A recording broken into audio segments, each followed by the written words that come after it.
Shabbat Shalom, amigos, y Hag Sukkot Sameach, feliz fiesta de las cabañas. ¿Cómo están? Bienvenidos, bendiciones. Que sean muy bienvenidos aquí a la comunidad Javerín Tobín, sobre todo a la gente de la web, los que están aquí presentes. Lo que vamos a hacer ahora es, primero, como los saludamos por esta hermosa fiesta que está en Levítico 23, de las fiestas solemnes, la fiesta de la Sukkot, de las cabañas o de los tabernáculos, también se lo llama. Y vamos a dar la parashá correspondiente al día de hoy. La parashá es la porción de la Torá, el Tanaj Hebrí Hadashá, que damos aquí como comunidad judío-mesiánica, que se llama, en este caso, Besot Aberajá, en hebreo. Besot Aberajá, la traducción sería, y esta es la bendición. Y corresponde a la semana, a la Shabúa, como se dice en hebreo, para ir incorporando algunas palabritas de a poco, 54. Quiero contarles que es la última parashá del calendario hebreo. Con esta parashá se termina la lectura de la Torá completa. Y a partir de la próxima semana ya empezamos con el libro de Bereishit, el libro de Génesis. Como comunidad judía mesiánica vemos también, obviamente, Torá Tanakh y el Brit Hadashah, el pacto renovado. Entonces, ¿cuáles son los pasajes correspondientes? Que vamos a dar una breve enseñanza resumidos, tomamos algunos en el día de hoy. Abarcan en su totalidad el libro de Deuteronomio 33.1 al 34.12, y en el Brit Hadashah, pacto renovado, Lucas 9, del 28 al 36, Apocalipsis 22.1 al 22.5. El libro de Deuteronomio en hebreo se llama el libro de Devarim, y ya lo hemos explicado. Devarim quiere decir palabras en hebreo. Y bueno, vamos a comenzar primero leyendo el pasaje de Deuteronomio, de Devarim. Vamos al capítulo 33, versículo 1. Si me quieren acompañar. Deuteronomio 33.1 dice lo siguiente. Esta es la bendición, yo estoy leyendo la versión BTX, Biblia textual. Esta es la bendición por la cual Moisés, Moshe, como se dice en hebreo, varón de a Elohim, del Supremo, bendijo a los hijos de Israel antes de su muerte. Entonces, hoy vamos a ahorrar de alguna manera, porque lo hace la palabra en la Torá, a Moisés, a Moshe, el gran líder de Israel, y obviamente vamos a hablar de Yeshua también, que es el Supremo de todos, como Mashiach, ¿sí?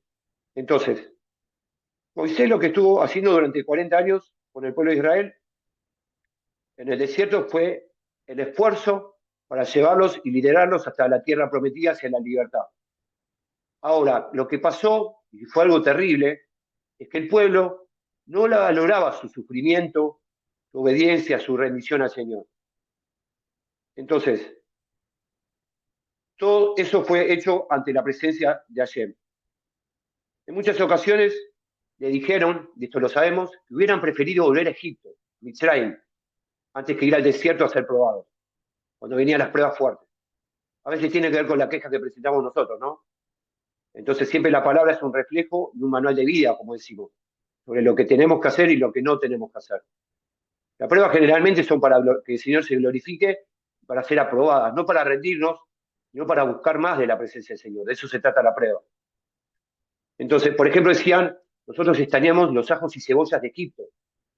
Y el Señor le daba el maná diario, que la palabra lo relaciona con pan de ángeles. ¿Sí? Bien. Moshe, con mucha paciencia, continuó su misión a pesar que lideraba justamente a un pueblo rebelde. Recordemos que en el Brit Hadashah, Filipenses 1.6, la palabra que dice, el que comenzó la buena obra, la va a terminar. Otro pasaje, la palabra dice, persevera hasta el fin y ese será salvo. Moshe tenía ese conocimiento, la perseverancia, no rendirse. Por eso podía liderar. Lo digo a quienes aquí, por ejemplo, se están capacitando para ser líderes, o sea, son líderes de la comunidad o futuros líderes. La persistencia, la permanencia, más allá de la prueba. Y cualquier hijo de Dios, ante cualquier prueba, puede ser salud, económica, familiar, ministerial, de estudios también. El gran anhelo que tenía Moisés, ¿cuál era? Era justamente entrar a Eretz Israel, a la tierra prometida, como se dice en hebreo. Él quería ver el lugar por el cual tanto padeció durante el peregrinar en todo el desierto. Pero Adonai se lo había impedido. Ahora, se lo impide por dos motivos. Uno, gran parte provocado por la rebeldía de su propio pueblo, que provoca el enojo de Moisés al golpear la roca, y ahí el Señor dice, bueno, lo va a aceptar, y hasta parece injusto, pero vamos a ver que después Moisés entra a la Jerusalén celestial, después lo vamos a analizar con más detalle, no a la terrenal, a la territorial. Dios le da algo muchísimo mejor todavía. A pesar de eso, Él no guardó rencor. Es algo que nosotros no tenemos que guardar cuando algo nos duele y que no suele pasar. A mí me ha pasado muchas veces. Una traición, un amigo que te da vuelta la cara, te da la espalda, una expareja, un jefe que de repente, sin darte muy sola explicación, te deja sin trabajo, y uno le viene esos sentimientos. Tenemos que buscar la presencia del Señor, porque ¿qué dice? El perfecto amor echa fuera el temor. La presencia de Yeshua, la canción del amado, como escuchamos recién, la que nos libra del pecado, de la maldad y nos da esos buenos sentimientos. Él no guardó rencor a su pueblo, a pesar de que en gran parte la perdición, como dijimos, había venido por pecados que el mismo pueblo había cometido. Por ejemplo, el más famoso de esos y el más grave, la idolatría al becerro de oro. Entonces, el que lideraba fue ejemplo que nos dejó, como dijimos, para todos los líderes y para aquellos que se están preparando como hijos del Señor. Y la Torah lo deja registrado de tal manera, justamente en el último pasaje de todo este libro. En el último pasaje de la Torá, vamos a ir a Deuteronomio, para los que me acompañen en la palabra, si no yo lo voy a leer, capítulo 34, versículo 12. Deuteronomio 34, 12 dice, ya en razón de toda aquella mano poderosa y de grandes portentos que hizo Moisés en presencia de todo Israel. Está hablando de dos cuestiones importantes a determinar. Primero, la mano poderosa de Hashem que está acompañando a Moisés, que la transformó en mano poderosa de Moisés. Recordemos que cuando lo llama le dice, vos vas a ocupar el lugar de Dios en este caso. Simbólicamente estamos hablando, obviamente. Y tu hermano Aarón va a hablar por vos. O sea que la mano del Señor lo estaba acompañando a Moisés.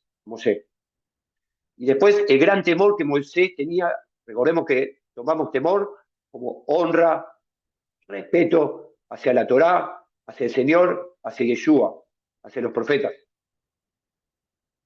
Esto nos señala la importancia que tiene, obviamente, conectarnos con Adonai y seguir sus indicaciones con un temor como reverente.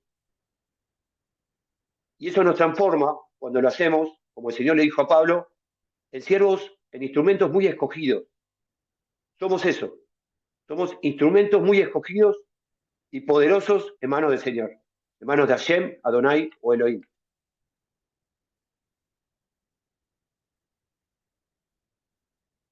Vamos al pasaje de Éxodo 34:10. Vamos a ver cómo la Torá describe perfectamente lo que fue la muerte de Moisés. Lo vamos a leer primero en el 34:10. ¿Cómo lo honra Moisés? Perdón. Dice, pero no se ha levantado aún otro profeta en Israel semejante a Moisés, a quien Adonai trataba cara a cara. ¿Cómo lo exaltaba? Por eso fue considerado uno de los grandes profetas de Israel y el líder, después de Yeshua, supremo. ¿Sí? Vamos a ir entonces a analizar. Moisés, antes de partir a la eternidad, bendijo, eso fue lo que hizo en esta para allá, a todas las tribus de Israel y terminó con una bendición general para todo el pueblo. Vamos a leer la bendición que ahora le da Moisés al pueblo de Israel antes de que entren, que finalmente de esa generación entraron solo Josué y Caleb a la tierra prometida, de la vieja generación que salió de Egipto. El resto fueron las nuevas generaciones. Por los pecados que habían cometido tampoco pudieron entrar. ¿Qué bendición le da Moisés antes de entrar a la tierra? Deuteronomio 33, 29. Bienaventurado tú, oh Israel, quien como tú, pueblo que está siendo salvado por Adonai, tu ayudador contiene su escudo sobre ti y su espada sobre tu gloria. Toma esta bendición para tu vida, porque es para el pueblo de Israel, somos nosotros, los hijos del Señor. Tus enemigos te adorarán y nuestras serán su servicio. Derrotaremos a los enemigos de ayer, en el nombre del Señor. Ahora sí, vamos a leer lo que fue la muerte de Moisés, que está descrita perfectamente en Deuteronomio, de Barín, capítulo 34, versículos 1 al 8. Y la palabra hace una cronología de lo que fue la muerte de Moisés. Éxodo 34, 1 al 8 dice: Después Moshe subió de la llanura de Moab, del monte de Nebo, a la cumbre de Pisga, que está al frente de Jericó, y Adonai le hizo ver toda la tierra, desde Galad hasta Dan, y desde Neftalí, y la tierra de Efraín y de Manasés, y toda la tierra de Judá hasta el mar occidental, y el Negev y la región de Jericó, de la ciudad de las palmeras hasta Zoar. Y le dijo Adonai: Esta es la tierra de la cual juré a Abraham y a Isaac y a Jacob, diciendo: A tu simiente la daré. Te he permitido verla con tus ojos, pero ya no pasarás. Y Moisés, esclavo o siervo de Adonai, murió en tierra de Moab, según el dicho de Adonai. Y lo sepultó en el valle, en la tierra de Moab, frente a Bet Peor. Y no ha sabido hombre alguno el lugar de un sepulcro hasta el día de hoy. Y era Moisés de 120 años cuando murió. Por eso hay un deseo, te lo cuento, en la cultura judía, que se dice en Yiddish, hasta 120, que vivas hasta los 120 años. Es como un buen deseo, es lo máximo que puede vivir una persona. Y los hijos de Israel lloraron a Moisés en los llanos de Moab durante 30 días, así fueron cumplidos los días de llanto como duelo por Moisés. ¿Quién nombra como sucesor entonces? A Josué. Vamos a ver ese nombramiento. Josué es nombrado sucesor, Deuteronomio 34, versículo 9. Y Josué ben Nun fue lleno del espíritu de sabiduría, pues Moisés había impuesto sus manos sobre él, y los hijos de Israel le obedecieron, hicieron tal como Adonai había ordenado a Moisés. Ahora, ¿qué está diciendo aquí?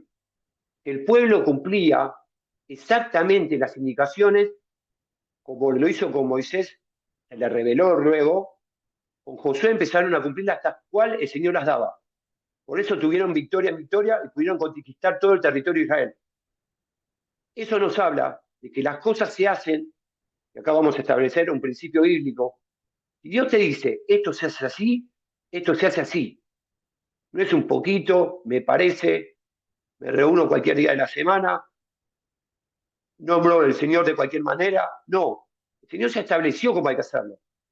Las fiestas solemnes hay que respetarlas, hay que celebrarlas.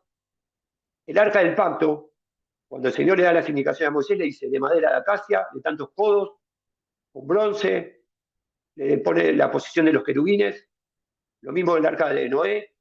Entonces, cuando Dios dice esto se hace así, esto se hace así. Y además te quiero decir que somos cartas leídas. La gente, no solo Dios nos está observando, sobre ti fijaré mis ojos, dice el Señor en uno de los salmos a David. El mundo nos está mirando, tus hijos te están mirando, tus compañeros de trabajo te están mirando, a mí también, obviamente. Entonces tenemos que ser un buen testimonio, porque eso es lo que hace llegar el mensaje de salvación a la gente. No es solamente mis palabras.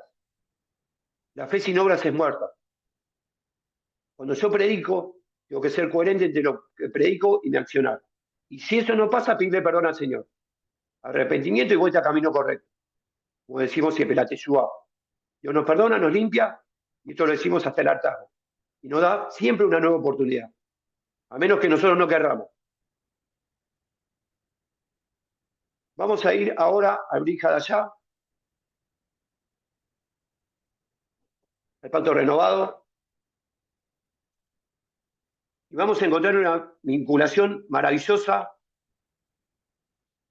con la fiesta que se está celebrando ahora, que es la de Sukkot, en el pacto renovado. Vamos a ir al capítulo que habla de la transfiguración, que está en Lucas, capítulo 9, versículos 28 a 36. Lucas 9, del 28 a 36. Empezamos leyendo Lucas 9, del 28 al 32. Dice lo siguiente: Como 8 días después de estas palabras, sucedió que tomando Pedro y Juan y a Jacobo, subió al monte a orar, hablando de Yeshua. Y mientras oraba, la apariencia de su rostro se volvió diferente, su vestido blanco resplandeciente. Y aquí 2 varones hablaban con él, los cuales eran Moisés y Elías. Aparece Moisés. Acá vemos la fidelidad de Dios. Es tremendo. Moisés, ¿cuál era su anhelo? Entrar a la tierra prometida. En la vida, el Señor no se lo concedió. En la vida eterna sí. Moisés entró a la Jerusalén celestial y estaba al lado de Yeshua. Miren el honor que le dio el Señor. Dios es fiel a sus promesas. Nos da mucho más abundantemente lo que pedimos y anhelamos. El pedido de Moisés era, quiero ver la tierra prometida. El Señor, por la labor que hizo Moisés, su fidelidad, le dio un lugar en la vida eterna al lado cerca de Yeshua. Quienes habiendo aparecido en esplendor, hablaban de su éxodo que estaba a punto de cumplirse, ¿dónde? En Jerusalén, como se dice en hebreo. Y Pedro y los que estaban con él se hallaban cargados de sueño, pero habiéndose sacudido el sueño, vieron su gloria y a los dos varones que estaban con él. Y sucedió que al ser apartados ellos, de él dijo Pedro a Yeshua, Maestro bueno, y prestemos atención a lo que dice ahora la palabra porque tiene que ver con su cot. Maestro bueno es quedarnos aquí, hagamos 3 tabernáculos, 3 enramadas, 3 cabañas, hagamos, 3 sucá, 3 sucot. Una para ti, otra para Moisés y otra para Elías, sin saber lo que decía. Quería llevarse un poquito de la gloria, por eso dice que quise saber lo que decía. ¿Por qué pasa esto? Porque Pedro era judío y él conocía muy bien la fiesta de Sucot. Entonces, para honrarlo, quería construir lo que había sido el peregrinar del pueblo de Israel, las cabañas. Miren qué maravilloso que justamente la parashá de hoy, la parte de Brija del Pacto Renovado, nos hablan de la Sucot cuando estamos atravesando la fiesta de Sucot. La palabra es perfecta. Ahí encontramos el simbolismo representando en el llamado judío mesiánico. Ir a la esencia, a la raíz hebrea. Es donde encontramos la profundidad, porque nos encontramos con la palabra pura y un mayor discernimiento. Versículo 30. Y diciendo él estas cosas, se le apareció una nube que los cubría con su sombra, y al entrar ellos en la nube sintieron temor. Entonces, Moisés y Elías con Yeshua, Moisés entra al Jerusalén celestial, y ayer se lo permite. Finalmente cumplió la promesa que dijimos, muy superior a lo que era el pedido de Moisés. ¿Qué dice la palabra? Que Dios nos da mucho más abundantemente de lo que pedimos o entendemos o imaginamos. Aquí se cumplió. ¿Con vos también se va a cumplir? Conmigo también. Vamos a seguir con el versículo 33. Primero 32. Y diciendo estas cosas se apareció una nube que los cubría con su sombra y al entrar ellos, en la nube sintieron el temor. 33. Y de la nube surgió una voz que decía, este es mi hijo amado, en quien tengo complacencia, a él oíd. Lo que está diciendo es, escuchen a Yeshua. Y ahí está el punto. Cuando el Señor nos da una revelación, cuando se presenta un problema en la vida, cuando necesitamos pedir una consulta, cuando tenemos que enfrentar una situación, ¿a quién escuchamos? ¿A nuestra voz interior? ¿Al enemigo? ¿Al mundo? ¿A consejeros que no son los correctos? ¿A consejeros espirituales? Principalmente hay que escuchar a Yeshua. ¿Qué dice la palabra del Señor? O que buscar en oración y que Dios me hable. Y ahí recibo la indicación. Movete para aquí, para allá, sigue la nube, como dijimos antes, hablando del desierto que atravesaron en Israel, en la salida de Egipto, siguiendo la columna de fuego. A Yeshua tenemos que escuchar. Porque el enemigo te va a buscar desanimar. Vos no vas a conseguir trabajo, tu cáncer no se va a hacer sanado, vas a tener que abandonar los estudios, tus hijos no van a aceptar al Señor, no vas a poder crecer espiritualmente. En la presencia del Señor, en su búsqueda, recibimos palabra y aliento. Él nos fortalece y nos levantamos y vamos nuevamente a la batalla. Vamos al versículo 33, ya dijimos, 34. Y al venir la voz, Yeshua fue hallado solo, y ellos callaron, y en aquellos días no dijeron a nadie las cosas que habían visto. Y aquí vemos una gran enseñanza también. Dice que no dijeron a nadie las cosas que habían visto, buscaron discreción, fueron prudentes. La enseñanza es, tenemos que ser cuidadosos cuando Dios nos revela algo, ¿A quién se lo contamos? No todos están preparados para recibir la información que Dios nos da. A veces la información es para vos solo, para mí solo. Entonces, recordemos, ya para terminar, lo que le pasó a José en Egipto. Porque a veces Dios te habla y te dice, a vos te estoy hablando, esto es para vos. Esto es un trato entre vos y yo. José, por contar los sueños, acá tenemos a Carlos, que Dios permanentemente le da sueños, Carlos de Australia. José por eso, por contárselo a sus hermanos, casi lo matan. Ahora Dios en su fidelidad lo levantó y lo puso como segundo gobernador de Egipto. Pero pasó pruebas y quizás Dios no había determinado que sí o sí las tenía que pasar y las tuvo que pasar, porque abrió la boca de más. Seamos prudentes cuando hablamos. La palabra dice, voy a compartir un pasaje para finalizar ahora sí, que David era prudente de labios y Saúl le temía. La prudencia es fundamental en el reino. Gracias amigos por acompañarnos en esta para allá de hoy. Hamsu Sameas para todos. Para los que se quieran sumar a la comunidad Javelin Tobin, nos pueden escribir un mail a comunidadjavelintobin@gmail.com. También nos pueden seguir en nuestro canal de YouTube, que es Comunidad Javelin Tobin. Nos vemos, si Dios quiere, en la próxima. A la gente de la comunidad les digo, nos conectamos en 5 minutos de nuevo. Ahora cortamos con el mismo Zoom, nos conectamos. Hacemos el intercambio de opiniones entre todos, o preguntas, sugerencias o comentarios. No se vayan, en 5 minutitos volvemos. A la gente de la web, muchísimas gracias. Hasta la próxima. Shalom. Me dejo en 5 minutitos.